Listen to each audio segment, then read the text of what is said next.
you should talk a bit louder because the camera there. So one of the places that I wanted to take you on this trip is called the Wormhole. All right. This kind of like evil canyon in Taipei, near the city.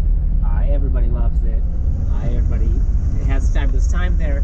But there were, I think, two calls to the fire department and with people who got stuck with, just high water levels. They got stuck. Anyway, it doesn't really matter the situation. The situation is that the people felt like they couldn't leave, and then so they called the emergency rescue, and the rescue came. It needs to be turned around because the problem is it's not tight. It needs to.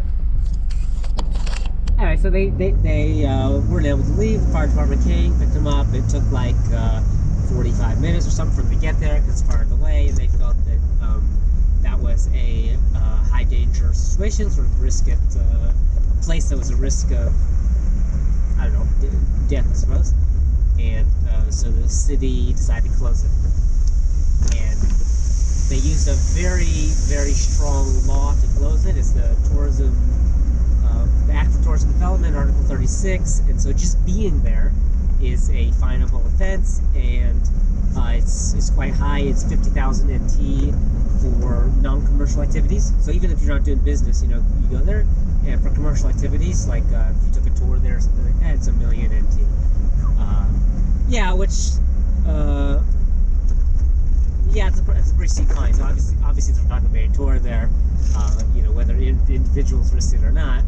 But it's got the point where now it's dangerous on multiple levels.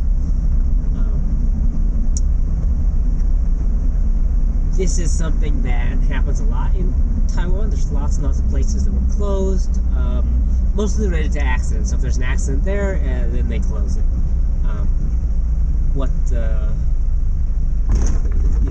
You're also a firefighter, and I assume that if something like this happened in your region, that you'd be the one who went and looked for people. Is that correct? Yeah, but I think that we just have a higher tolerance for risk. Okay. Would be my guess in the U.S.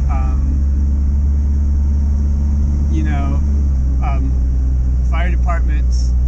Well, for example, the fire departments in the mountains do a lot of rescues. Right. From rescues of hikers. Okay. Are they built? Are the hikers built for that? No. Okay. Not that I know of. There's occasionally talk of billing people if they were negligent somehow in causing the situation,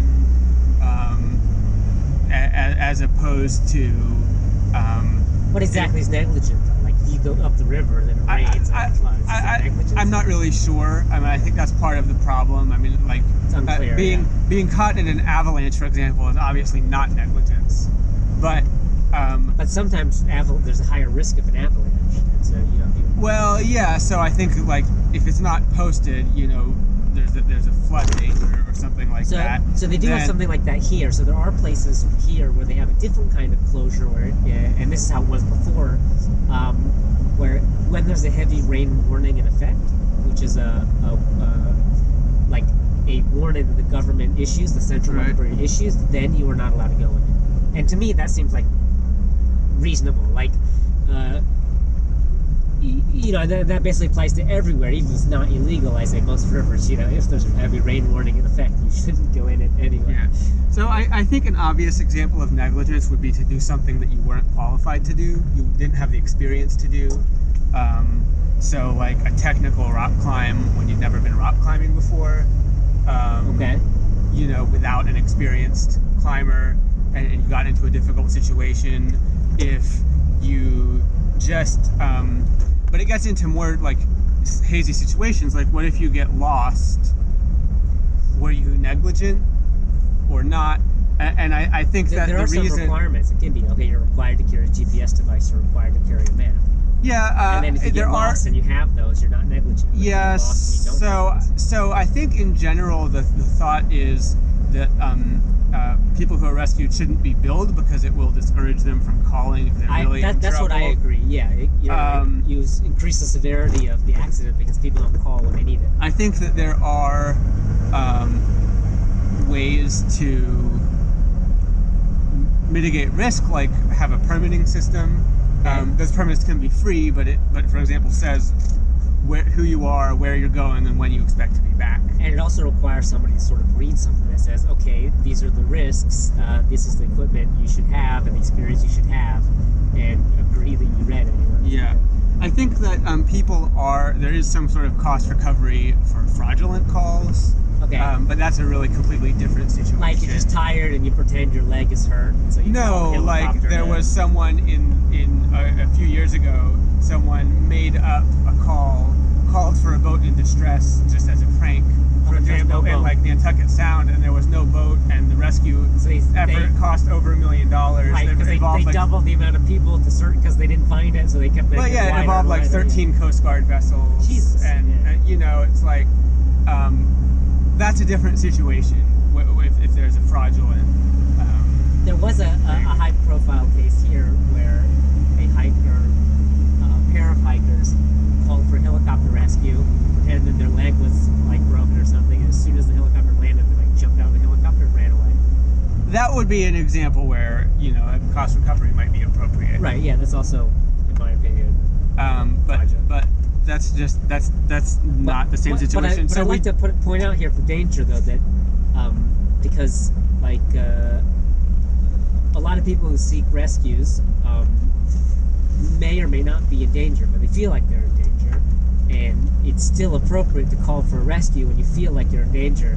And if you later go back and analyze the situation and say, oh well, they could have done this instead or something, it doesn't, like, that's not fraudulent. I agree with that, but you do maybe that's excessive, but it's not. You are bringing up a good point though, which is that it's really important to like go into a situation with in English the phrase is situational awareness. Okay. So for example, at the Wormhole, if there's an exit at both ends. Yeah. So this is something that a lot of people I think aren't really aware. Like when you really think about it, it's common sense. But when you get in, you don't have to leave the way you got in, right? Like you got in at one end and you swam down and you want to go back to the other end or something like that. You don't have to come and leave the same way. There's not an easy exit on the other end. It's a half-hour walk, but it's safe. Right. Yeah.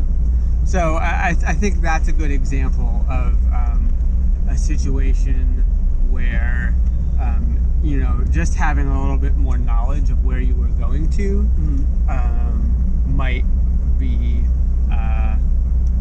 helpful. How do you get that information? How do you make that information? You could post a big, like a sign, a big map at the entrance that said like, there are two exits. If you're trapped in high water, it will take us a long time to reach you, and the first thing you should try to do is try to get out the other exit. It's a half-hour walk. So I get that. The situation in Taiwan though is that there's thousands and thousands of rivers, and so you can say this specific spot, which I agree. There should be a sign there that just says, "Warning: deep water. Water levels rise during rainfall." I think that the solution to that is for people to know signs are reactions. No. It's for people to know their experience level. Okay. I imagine on your website, if you've been to a location, you say whether it's easy or difficult. Yeah, I think you should start with easy places. Of course. But again, what you saw is that we'd get to the place and I'd be like, oh, the last time I got here, the waterfall was way up there or something. Like I can list a place and I can say how difficult it is, but it's only relevant to the day that I went. Absolutely. I just think it requires people to sort of have some awareness of their limits and know what's hard, and pay attention to the weather. I mean, we were talking about this earlier. Like, this doesn't seem to be a danger here, but in a slot canyon in the United States, those canyons can drain very large areas, and there can be a thunderstorm in a different area of the basin that you're not aware of. It could be 7 or 8 miles away, and you're not aware of it. And so, but the water in the slot canyon can rise several feet very rapidly and be very dangerous. So If that doesn't sounds like that doesn't happen here. But not only that, like, you have very good. I think the type of weather you have here is more predictable than a thunderstorm. In the sense that, like, if that thunderstorm happened a quarter mile away, you wouldn't have any rain in that basin, you know. And Oh, I see. so it's like it's not I like think you look up, it's like a bright sunny sky, and then suddenly the wall of water comes down the river. exactly. So it's like, I think you can look ahead and say, oh, it's going to rain today. I shouldn't go to. There is a little bit river. of that in. Hang on, let me put this in four-wheel drive. That's a lot of mud. Any excuse to go into four-wheel drive, folks. Any excuse to drive through mud. One thing that I would say, it's not exactly analogous, but it is an issue where the fire department does some billing. Okay. A lot of people in the United States have automatic smoke detectors. I don't know if people here have those, where when the smoke detector, or it's called a monitored smoke alarm, when the smoke detector goes off, an alarm company is notified and automatically calls the fire department. Okay. So in that instance, if the alarm malfunctioned, and businesses have these as well as individuals. Okay. If the alarm malfunctioned, then the business can be billed. It's not a large bill. I think they get 2 freebies a year, and then $100. What's a malfunction?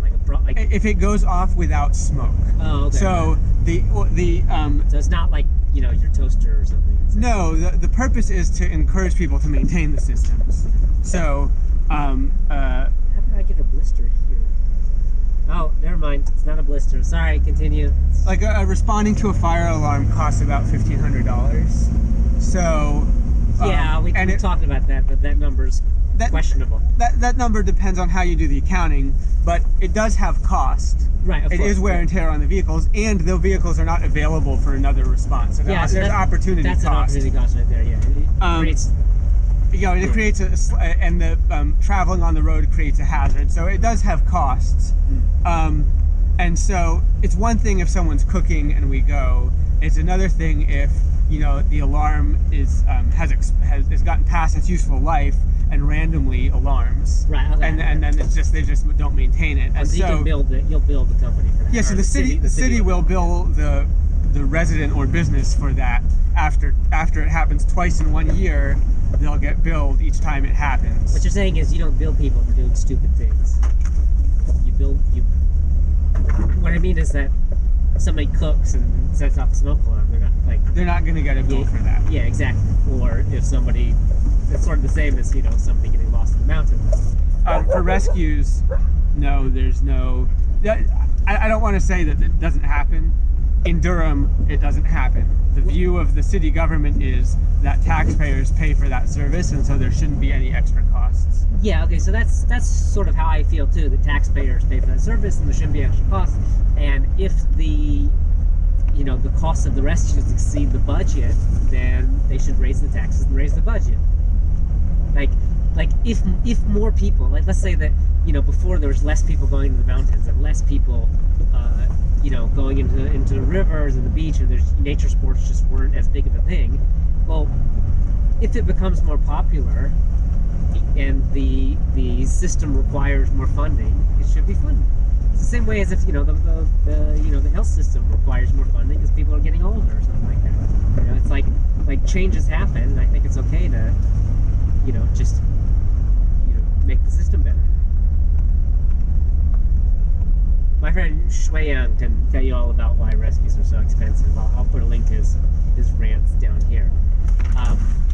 But one thing I wanted to point out about the sort of the difference between what happens here, because you mentioned that a few calls wouldn't have been enough. As far as I know, there were no deaths, but a few calls would not have been enough to close a place in Durham. I think that several people would have had to have life-threatening injuries. Right. For something like that to happen.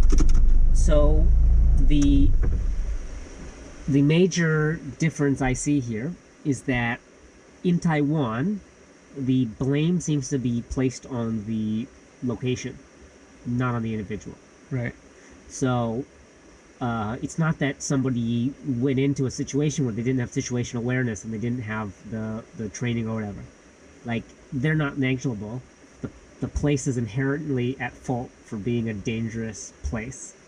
And the sort of the evidence I have for this, because it happens all the time. People, like, one thing happens and then like a place can be closed. Like, there was an accident on a beach where big waves came and some people were washed away, and then that place was closed.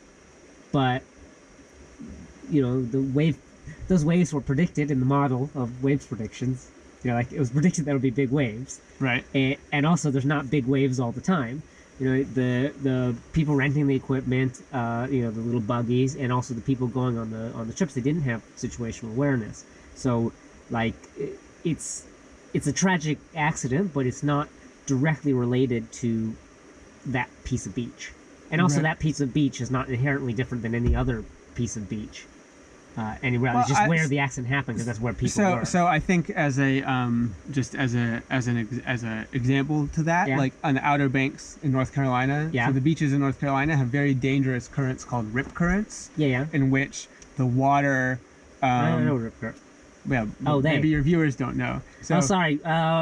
Rip current, when you have basically two sandbars out submerged under the water, big waves come, they go over them, and then the excess water flows out through the middle, and it can drag people out to sea.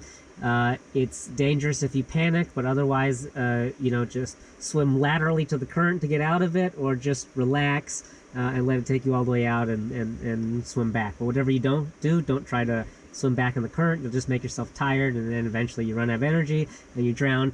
It happens very, very rarely in Taiwan, because in Taiwan the beaches just go straight down very, very, very deep, so you don't have this excess water coming in, although it could still happen on the west coast if there were big waves, because it's much shallower, and it's also possible for it to happen in Yilan, places like Manzhou, Shatan, and also places like what's that? Why you don't know the beach name? The one with all the Fulong. Maybe Fulong could have it, because there's a lot of that soft sand.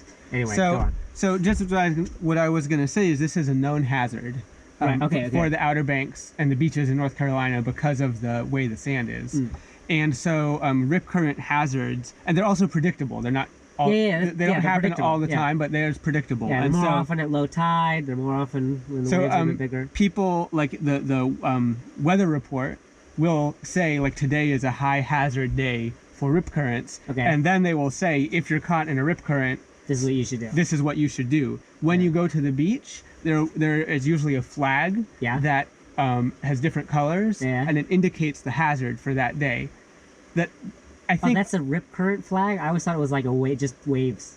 I think waves. that's the rip current. Oh, okay. It may be a more general, like, what's the hazard general level hazard, for today. yeah, okay. But so and on only very extreme weather events like a hurricane is the beach closed. So here they have I sea take that, typhoon warnings. Yeah, and so, that closes the beach. absolutely. So there may be But everywhere, a flag level at which the beach is closed for guarded beaches.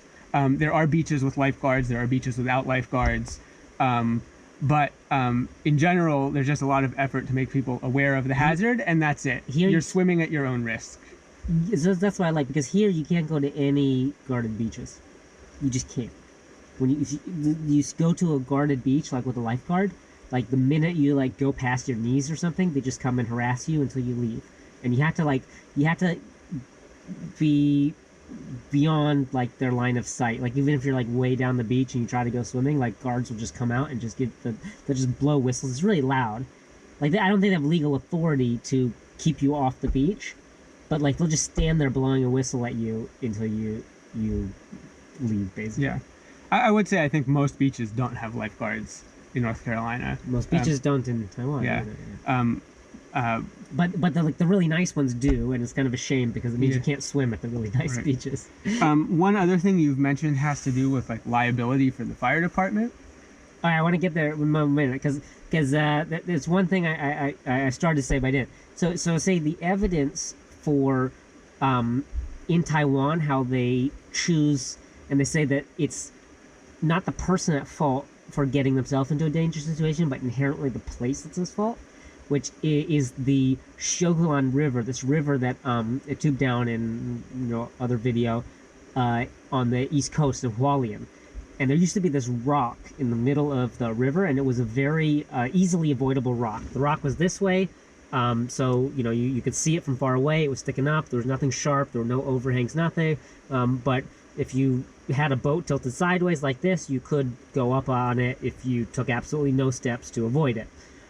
So what they would do is they send lots and lots of boats full of tourists, and because the river is a very easy river, there's nothing greater than a class 2. Even the class 2s are pretty small. So it's just a boat with 6 tourists in it, people who have no rafting experience at all, and give them an oar. Not even a paddle, give them an oar, and send them down the river. And so a lot of boats would go up against this rock. But if there had been a guide in the boat, or a single person who had any experience with rafting, could have very easily said, like, paddle on this side, go beside the rock, or just turn the boat so it's going this way, and, just go beside the rock, and you wouldn't have hit it. Like, no experienced person would ever hit that rock. It's just a giant wide river with many, many other places to go, and only one rock in the middle.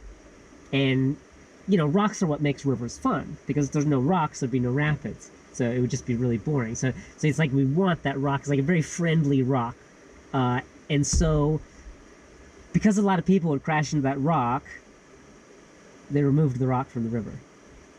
They got a bunch of like big machinery down there, and they just took the rock out of the river.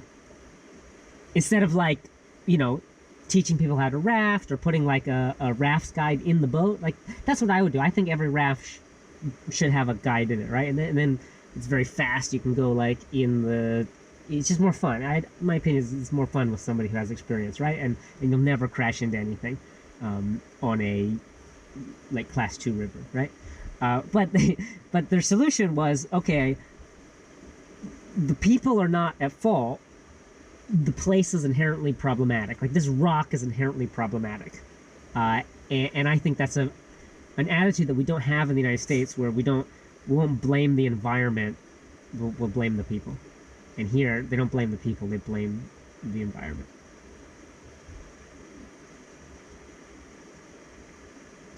I don't know. I think that in the United States, they would not have removed the rock. I agree. I don't think they would have removed the rock. I also think probably the insurance companies of the people renting the raft would have probably made them have guides in the rafts. One of the biggest hurdles to tourism in Taiwan is the amount of things that the insurance industry will insure. You mean they won't insure very much? Like, they won't insure enough?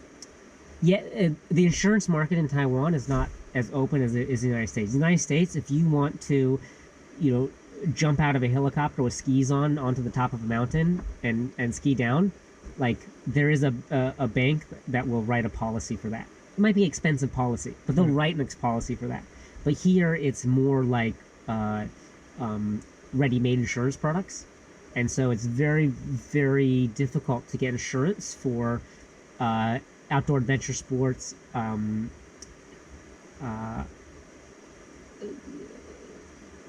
don't. It's also a bit different. So we have the national insurance, so nobody needs health insurance. What they need is what would you call it? Liability. Liability. Yeah. They need liability insurance. But it's inadequate. I think that really, if the country wants to really open up adventure sports, one of the first things they're going to have to fix is the insurance problem. Mm-hmm. That makes sense. I mean, I think that that's also, I mean, the insurance companies can be good or bad, right? But the relationship between the insurance company and the outfitter, it works well to increase the safety of the sport. Like the insurance company will often tell the outfitter, okay, you've had too many claims or something like that. Well, or this river is a known hazard for unexperienced rafters, so either each raft or each group of rafts has to have a guide. I'll point out though, or just to say that the insurance company will increase the safety of the activity through the act of insuring it. Right. They'll say things like, okay, you need to have helmets. You must be 18, or something like that. Yeah, that makes sense. I don't really know how that works here. Yeah. But sorry, you were saying something about. You've just mentioned that one reason maybe that the fire department or the rescue agencies are very quick to like block off areas is that they can be somehow liable for failed rescues. Yeah, so the second thing that they're really going to have to fix is the way either the national park or the fire system or the fire department or just the government in general can be liable for accidents that happen in national parks. Mm-hmm. We're not talking about like negligence, like a bridge failure, or something like that. We're talking about just somebody hurts themselves and blames the park, and successfully, in some cases successfully. So, that liability, there isn't do it at your own risk here. There is no like swim at your own risk, climb at your own risk. Because in the United States, that's sort of like the end-all liability thing. You just put a sign out, this is dangerous. Whatever it is you're doing here, you do it at your own risk. There are no lifeguards. There are no rescue. There's no, Right. Yeah, so it's the same thing. I while I'm not familiar with like all the possible situations, I think that in general, like a rescue agency would only be liable in the case of gross negligence, which would basically mean that they knowingly did something that another competent person in their situation wouldn't do. Yeah, gross negligence is criminal negligence. Yeah. It's like I think outside of something like that, and an example would be using an unqualified rescuer, using equipment that hadn't been properly maintained, doing something you weren't trained to do as a rescuer. Right. Those are examples of negligence. Outside of that type of situation, there would not, as far as I can tell, there would not be any liability for the rescuing agency. Oftentimes with major rescues, lots of people get involved, people who aren't really trained to do it. No, it's like somebody gets lost in the mountains. I mean, the whole community goes in and starts looking for people. Well, yeah, so canvassing on foot is that anyone can canvass on foot. Oh, I get it. But if you're rescuing someone off a cliff, the person or the people who are tying ropes and going up and down the cliff have to be specifically trained to do that. Right. And not everybody just jumps in a helicopter and starts flying it around. Exactly. Helicopter pilots do that. Exactly. Yeah. Okay. So I get you have to be qualified to do whatever it is that you're doing. Like that specific job. Yeah. Okay. That makes sense. Well, I hope things sort of move in the direction of do things at your own risk here, because there are like nice places that either I used to go to and they can't anymore, or I just never been to them because you can't. There's a really cool waterfall group in Nantou called Jade Gate, and I've been there and I walked around, but it's like you can't. There's like places to jump and swim, and you can't do it because there's a sign there that says it's dangerous. And I believe the sign there is for flash floods. It probably floods during a typhoon, but 350 days out of the year, there's no typhoon. So so it's like for a very like you could solve that whole thing by just saying, if there is a rain warning for anywhere in this basin, you can't go in, and then it's criminal. Or I mean, at that point, it doesn't matter. It doesn't need to be criminal at all. You just if you give somebody enough information, they're not going to do it. Right. Like Right. nobody goes in there when they know there might be a flash flood. They just don't. You probably just don't know there's a flash flood. Right. And making the whole thing criminal, like, I don't know. In my opinion, it's it's a bit silly. And, people think it's silly too. I know there's still tours and stuff that go there. They're risking the $1 million NT fine, and as far as I can tell, they're not adding any risk. Right. I don't see that river as any more risky than any other river. Right. Even if there was accidents there before, because accidents happen where people are, and so if you have more people in one place, it's more likely to have an accident there, or the accident's more likely to be severe. And there could be an identical place right next to it, but if there's no people there, it doesn't make that identical place safer. It's just there wasn't an accident there. That's all. Right. So this year, several people have fallen to their death at the Grand Canyon. Okay. Like off the edge. Off the edge, and as far as I can tell, they were at or near designated areas, but I didn't read about it. Oh, so they didn't cross the fence that said... No, they probably did cross. They probably leaned over the fence, or they were on a path and they walked off the path to the edge of the path to get a picture. Yeah, it's very hard to resist taking that picture. I haven't been to the Grand Canyon, but I've been places I shouldn't be to get a photo. Yeah. I will just say, I think if you're taking a selfie, and you're trying to get in the best position for the selfie, it's important not to be looking at the camera and walking backwards. Okay. Definitely. Sure. But I was just gonna look at your feet. Look where you're going. I was just gonna say though, the response to that has not been to close the Grand Canyon, or make selfies illegal, or probably even to close any path on the Grand Canyon. My guess is... Did they put warning signs? My guess is there might be increased warnings in certain areas, and possibly that where there was a soft barrier, they're putting a harder barrier. Like if they had just a rope, maybe they're putting a low wall. Here's the question though: is crossing that wall a criminal offense? I'm sure it's not. Right. It may be a civil offense. You may have a small fine, but it's more likely that you'll just have your entrance to the park revoked and get kicked out of the park. Right. And also, that won't happen on the first time. It'll probably happen on the second or third time. But I think that if it was an offense, I think the offense would be going off a designated trail, because there are rules to protect that, so that you don't trample all the flowers or Right. Yeah, you are supposed to stay on the trails, in the trail areas. If you're going off trail, you're supposed to have a permit, and that permit, the only purpose of that permit is so that they know what area you're planning to be in. It's a free permit. You just say where you're going to be and when you're going to come out. Here it's basically free. It's like 10 NT. Yeah. But the problem is you have to do it through the computer system, and the computer system doesn't have infinite options. So even though there's basically infinite trails in the mountains, you can only apply to specific trails. Right. And most of them are not circuits, they're up and down, and nobody likes going up and down. Yeah. So a lot of the mountaineering here is sort of like de facto illegal, because you just can't apply for for what it is you want to do. Yeah. Of course, the other purpose of the permits is just so that it doesn't get too crowded. Like there might be they have that. There might be a limited number of them. Yeah, like for example, the Jade Mountain's 100, maximum 100 a day, something like that. Yeah. So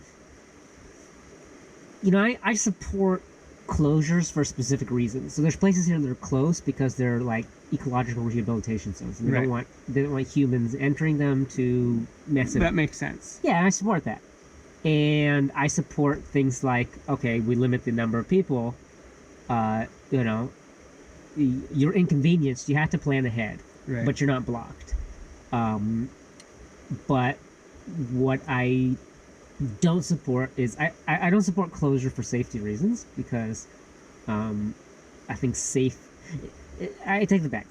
If there's like an unstable mountain at risk of like a landslide or something like that, that's inappropriate to close. That's appropriate, but I don't think that I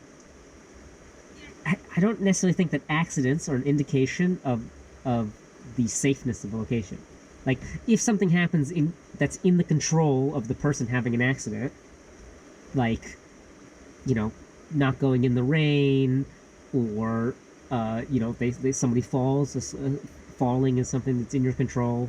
It's an accident. Nobody does it on purpose, but it doesn't inherently mean that place is dangerous. Right. I'm dragging on time. But my point is that I don't.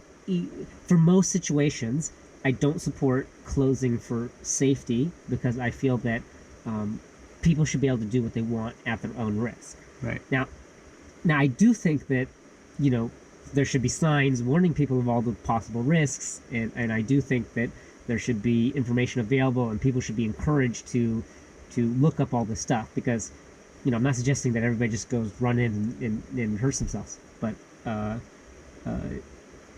right now in Taiwan, if you're kind of like an elite mountain hiker or elite canyoner, everything you do is de facto illegal outside of the permit process. Yeah. It's right for beginners. Beginners are well protected, and you can go on a fixed amount of things. But after you do those, where are you going to go? So, I see a sign here. It has a picture that I think says no swimming. And what does the rest of the text say? It says the water is deep and dangerous, and I'm guessing it says you can't swim and you can't jump. And then it says the Pingdong City government. So is that sign enforceable? No. Right. So in the United States, that sign would. This is the problem. It's just such a confusing thing. That sign would limit the liability of the Pingdong City government, except in cases of negligence. So. Well, I think that's what it. Yeah, but if they had that sign, would the police be able to come and kick you out? Probably, but I'm not sure there'd be any penalty for it. Right. So that's how it is now, basically. Right. So most of the time in the U.S., that would be. So they came back from hunting. Hunting, yeah. Like this type of thing might be on public land, like in let's say a national forest or a national park. That's public land. So it's the city government. So it's a public it's not a park, but it's public land. Yeah. So I think that in general, like the manager of that land has some ability to let's say like restrict access to dangerous areas, but really most of those are not enforced. They're just there to encourage people to not do it, and there's no consequence. Yeah, I'm okay with that, except that maybe people come here and they don't, and they really want to come here. They want to go swimming, and they come here and they see the sign, and then they leave. Right. Like, why were they prohibited from swimming? It's like, people who don't know the system, like a tourist, like, well, if you came here without me, you'd probably see that sign and leave. Yeah, probably. So, I mean, you do have to know why the sign is there. Like sometimes, let's say you're at the ocean, like sometimes the sign is there because there's no lifeguard. Sometimes the sign is there because there's a dangerous current, and sometimes the sign is there because there's a toxic waste plant. I mean, you don't know which it is unless you're familiar with the area. Because the sign doesn't have any information. Although here it says the water is deep and dangerous, so we know that it's related to the water. If it just said no swimming allowed, then you wouldn't know why. You wouldn't know why. Having said that, but it doesn't need to say no swimming allowed. It can also just say danger, water deep and dangerous. There have been injuries from jumping. It's not deep enough to jump. Something I don't know. I remember being in Israel and approaching an intersection. Yeah. And the intersection would have a sign saying like, over the last 10 years, there have been 584 accidents at this intersection. So I've seen signs like that here. Some of them are real. So I've seen signs that have like real numbers on them and they're like verifiable. I've also seen a sign once in this place that was maybe 1.5 meters deep, and it said like danger, like, you know, said like dozens or something similar to that. People have died over the years. The water here is 8 meters deep.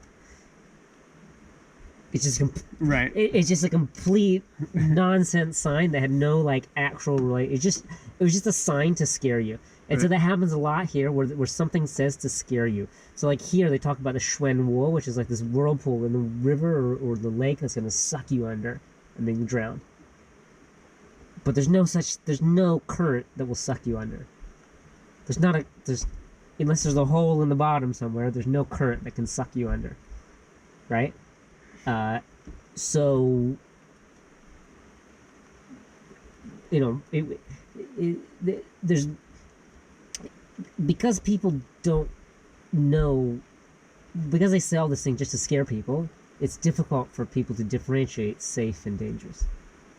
Because it's basically like misinformation in order to scare people so they don't do something that might be dangerous. But because of all that misinformation, then people don't know what is actually dangerous. Yeah, so they come here and they really want to swim, so they risk it, and then it's fine, and they say, okay, well, that was bullshit. And then they go somewhere else, and maybe it's not fine, and there's an accident. The problem is that, they weren't given real information, and so they weren't able to make real decisions. Right. You can't make an educated decision without real information. Well, having said that, it's raining, and there's a no swimming sign. You want to go look at a waterfall? No, I want to go swimming. Well, let's go swimming. All right, let's do this. Yeah? The rivers we've gone through today Yeah? have had great skipping rocks, And no place to skip? but it's very difficult to skip rocks in fast moving water. It's almost impossible. You gotta do it upstream. So, it is raining pretty hard. And, is that a question or a statement? That's a question. No, it's not. Okay. I mean, I'm just yeah, wondering if this is hard for Taiwan, not counting the typhoons. but No. No. We get rains you wouldn't even recognize. Hey, there are some good places to skip here. So, anyway, though, I'd like to point out that it is raining. I'd like to point out it is raining, and we are at a waterfall. But the reason that we're not worried about it is because we have situational awareness. We know where the exits are. We're right next to the car. We just basically park here. Even if this place had a massive flood, it would be very easy. It's not a risk right now. If the situation changed, it might be a risk, but as it is right now, it's not a risk, and that's why we're here. So what do we have, Jonathan? Situational awareness. Yeah. That was a nice skip.